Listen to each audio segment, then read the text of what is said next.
টাকা জিনিসটা অদ্ভুত, তাই না? থাকলে মানুষ তোমাকে একটু বেশি গুরুত্ব দেয়, আর না থাকলে অনেক আপন মানুষও কেমন যেন দূরে সরে যায়। ছোটবেলায় ভাবতাম টাকা শুধু প্রয়োজন মেটানোর একটা মাধ্যম।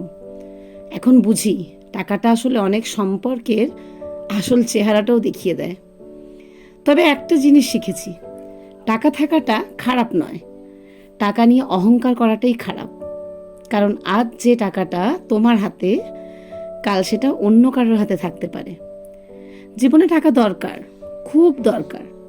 নিজের স্বপ্ন পূরণ করার জন্য, নিজের মানুষগুলোর পাশে দাঁড়ানোর জন্য, আর সবচেয়ে বড় কথা, নিজের সিদ্ধান্তগুলো নিজের মতো করে নেওয়ার জন্য। কিন্তু শেষ পর্যন্ত এমন একটা জায়গায় পৌঁছাতে চাই যেখানে আমার কাছে টাকা থাকবে, কিন্তু আমার মূল্যটা টাকার জন্য হবে না।